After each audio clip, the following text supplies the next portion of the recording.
Making creativity teachable, what the A in STEAM really stands for. What's up with that A in STEAM education? Many teachers ask me in a suspicious tone, what is actually the meaning of that A in STEAM? Just if I would demand to paint their lab equipment in artsy colors or something. I actually was never that good in painting. In kindergarten, I was that kid in the band that was supposed to hold the triangle. Not that was supposed to strike it. Holding was more than enough, because I would surely strike it out of the rhythm. But that does not stop me advocating STEAM education tonight.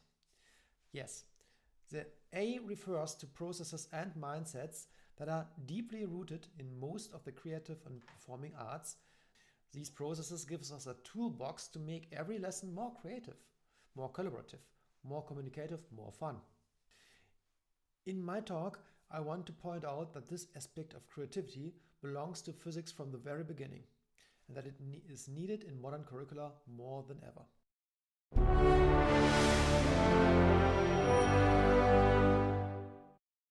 Let's start with a story from the ancient beginnings of science, technology, engineering, and math.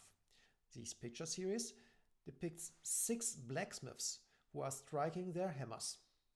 Plato describes that the great Pythagoras, which we know from math, while carefully observing blacksmiths at their work, found some patterns in the sounds of their hammers, striking iron, that he further investigated. He used bells, water glasses, swords, and flutes. The legend says that this was the birth of the Theoretica Musicae, the theory of music and harmony, connecting rules of harmony with the properties of physical objects. It is also a good description of how engineering, as symbolized by the blacksmith, might inspire scientific inquiry, and how art and aesthetics are connected with learning and discovery. There's research about the latter part. Recently, in an article published in Neuroscience and Biobehavioral Reviews, Pietro Sarossi and his team from the University of Turin found an interesting explanation about what aesthetics is actually good for. The article is aptly named Stopping for Knowledge and subtitled The Sense of Beauty in the Perception-Action Cycle. As the subtitle and the journal title indicates, this is serious neuroscience. It is deeply rooted in the predictive coding theory of Carl Friston. What's behind that? For decades, researchers were sure that backpropagation of feedback only works in a computational neural network, because computational designers have designed it into the neural network. But in 1999, Rao and Ballard demonstrated that their computer simulation actually explained a lot of the neuronal activity that was seen in the visual cortex of a human brain. From this moment onwards, Carl Friston propagated the model of predictive coding in the human brain. The higher order functions work tirelessly to develop expectations about what can be seen. If the lower level neurons detect something which they had no prediction for, like this rat that got stuck in a sewer, this travels upwards to drive the development of new categories. The overall goal of the brain is to minimize uncertainty by minimizing the prediction errors. Okay, that rat was not very aesthetic. But if you have seen the so-called fat rat from Germany once, you simply cannot unsee it. It opened a new category in your visual perception system. Now comes the aesthetic part. I am sure that aesthetic is already in the hearts and souls of physics teachers. Just do me a favor and skip with me through the winning photos of the AAPT High School Photo Contest. Here in 2016, we had a baseball bat that was thrown with a glowing spot at its center of mass. You see a beautiful parabola and how the bat rotates around the center of mass. In 2017, we had this beautiful picture of steam fog, droplets of water from the warm lake that cools in the cold air. 2018 had this picture from Jiangsu, spilling hot water from a cup into cold air with minus 20 degrees Celsius. What is it that makes us stop for a minute and dwell with respect into the beauty of nature? Pietro Zarossi and his team extended the predictive coding theory we saw at work with the Red to explain this. They argue that aesthetic appreciation represents a reward system in the brain that has grown in evolution to support learning processes. They found evidence showing that aesthetic emotions emerge in correspondence with an inhibition of motor behavior, and at the same moment promoting a simultaneous perceptual processing enhancement at the quite basic level of the sensory cortex. To quote Zarossi, ultimately, the observation of beauty could motivate individuals to stop moving and seek further knowledge acquisition, in turn modulating their perceptual learning and memory retrieval.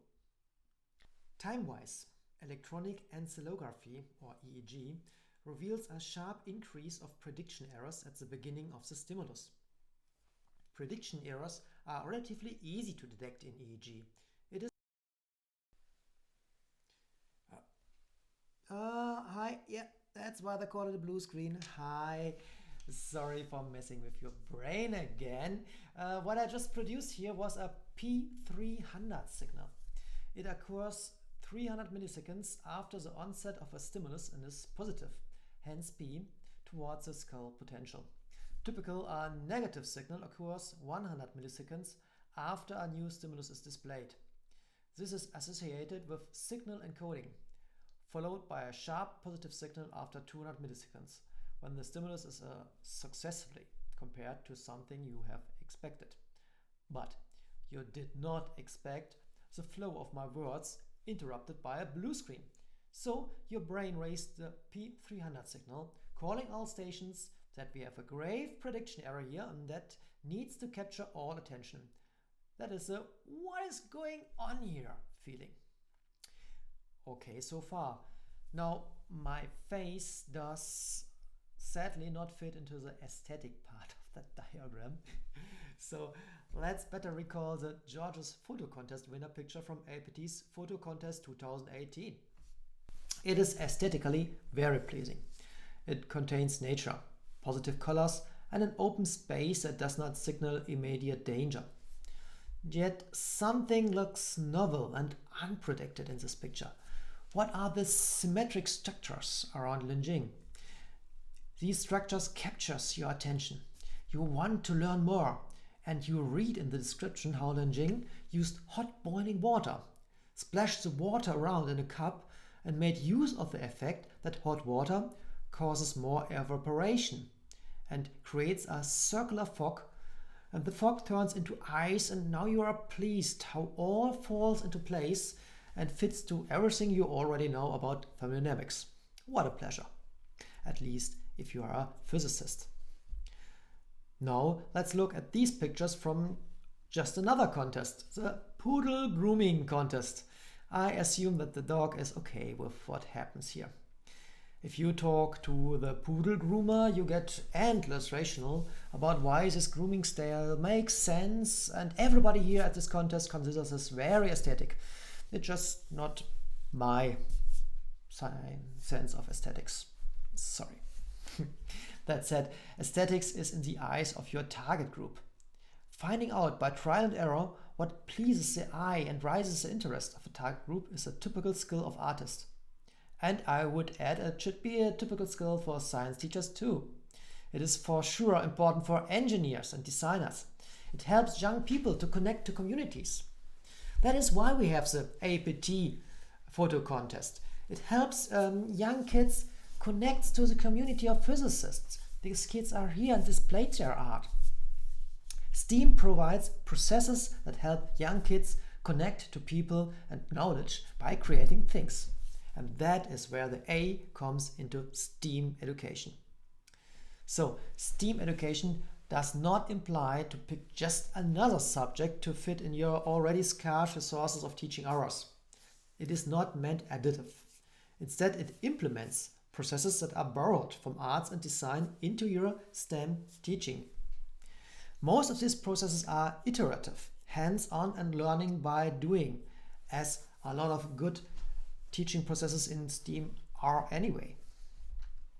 In design thinking, for example, you start with interviewing or observing your target group to find needs and pain points. You try to make sense of your findings in your design team and create a prototype that needs to be tested and discussed with a target group. On the way, you find out how things work, make use of science and technology, you solve real-world problems with your students and gather a deeper understanding of other people. A very inclusive process by design. Another process familiar to science education that is often and successfully adopted in STEAM projects is the 5E cycle from Roger Bybee. Its 5 steps are engage, explore, explain, elaborate, and evaluate. All these 5 steps deal with real-world problems and make for a very informative story that can be told by video, by poster, by podcast, displayed on websites, and can be told on science fairs. We have adopted the ISLE cycle from Eugenia Etkina, Alan van Heuvelen and their team for STEAM teaching. Students use digital video to observe phenomena and look for patterns and develop explanations that are discussed in classes and on YouTube. The explanations are experimentally tested not only for the predicted outcome, but also if the explanations are easy to understand by the audience. This video was developed together with students. It makes use of high-speed video to challenge assumptions and revise explanations. This is in alignment with the investigative science learning environment. Using the formula of momentum, I clearly explain why one single fist stroke can by no way throw a human several meters away, like often seen in the movies. I just stand corrected or lie corrected after a Kung Fu Grandmaster delivers the 9-inch punch from Bruce Lee to my body. Students in the lectures are expected to analyze the high-speed footage and come up with explanations. So, as you might have guessed by now, digital video is my tool of the trade when I speak of arts in science. Together with Daniel McIsaac, David Abbott and Bradley Gerhardt, all in APT, we are driving the project Digital Video Projects for Student Physics Learning, which you might want to find on ResearchGate. Going into the open with your student project, asking for feedback and critique, and taking part in competitions is the normal in arts education, and it fits pretty good to science education too. It is interesting to see that a lot of international STEAM competitions these days are actually taking place in China. We have the STEAM International Challenge in South China, the MakeX competition, which is primarily robotics, and the large STEAMX competition in Shanghai. I am in the jury of the latter two and invite everybody to send their student projects into the competition. Let me cite Grace Chai and Harrison Lewis from Michigan Youth Empowerment Foundation. They have already mentored 18 successful projects for the MakeX competition. Quote, based on the competition guide, we developed a 9-week plan for each student with instructions so they can clearly understand what they need to focus on each week. This plan is not only allowed adequate time for research and prototyping, but it's also included the training on poster design, public speaking and video production. During the preparation, we only provided guidance for kids, as it is very important to let students take the lead and ownership of their projects. Now, raise your hands if you say that these skills are not what your students need. The STEAM approach originates from projects of the US National Science Foundation, so I was curious to learn why it is now so popular in China. By talking to Chinese policy experts, I learned that the traditional STEM teaching tends to divide the society into people who love science, math, programming, engineering, and into people who feel that they have no place in the STEM domain. But dividing the society, they told me, is a thing that is not appreciated in China.